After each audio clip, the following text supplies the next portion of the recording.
Hello guys, എല്ലാവർക്കും engineer on വീൽസിൻ്റെ പുതിയ എപ്പിസോഡിലോട്ട് സ്വാഗതം. ഇന്ന് നമ്മൾ എൻ്റെ ജോലിയുടെ ഒരു ആവശ്യത്തിനായിട്ട് എറണാകുളത്തോട്ട് പോവുകയാണ്. എറണാകുളത്തേക്കും കേരളത്തിൻ്റെ പല ഭാഗത്തേക്കും എനിക്ക് എപ്പോഴും യാത്ര ചെയ്യേണ്ടതുണ്ട്. അതുകൊണ്ട് തന്നെ ജോലിയുടെ ആവശ്യത്തിനായി എപ്പോഴും ഒറ്റയ്ക്ക് തന്നെയായിരിക്കും യാത്ര. ഞാൻ ഏത് കമ്പനിയിലാണ് വർക്ക് ചെയ്യുന്നത്, അതുപോലെ ഏത് മേഖലയിലാണ് വർക്ക് ചെയ്യുന്നതെന്നുള്ളതെല്ലാം പിന്നീടുള്ള വീഡിയോയിൽ വളരെ വ്യക്തമായിട്ട് തന്നെ മനസ്സിലാവുന്നതാണ്. ഇന്ന് ഞാൻ പോകുന്നത് എറണാകുളത്തെ രാജഗിരി ഹോസ്പിറ്റലിലോട്ടാണ്.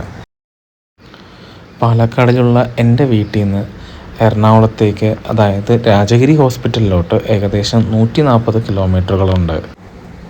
കാലത്ത് 10 മണിക്കായിരുന്നു അവിടെ മീറ്റിംഗ് പറഞ്ഞിട്ടുള്ളത്. പക്ഷേ എത്താൻ പറ്റുമെന്ന് എനിക്ക് തോന്നുന്നില്ല. ഇതൊക്കെ തന്നെയാണ് കാരണം. അങ്ങനെ 2 മണിക്കൂറുള്ള ഡ്രൈവിങ്ങിന് ശേഷം ഒരു ബ്രേക്ക് എടുക്കാൻ വേണ്ടി തീരുമാനിച്ചു. അങ്ങനെ ഹോട്ടൽ ആര്യാസിൽ ഒരു ചായ കുടിക്കാൻ വേണ്ടി നിർത്തി. അങ്ങനെ ചായ കുടിയെല്ലാം കഴിഞ്ഞ് ഹോസ്പിറ്റലിലേക്കുള്ള യാത്ര തുടരുകയാണ്.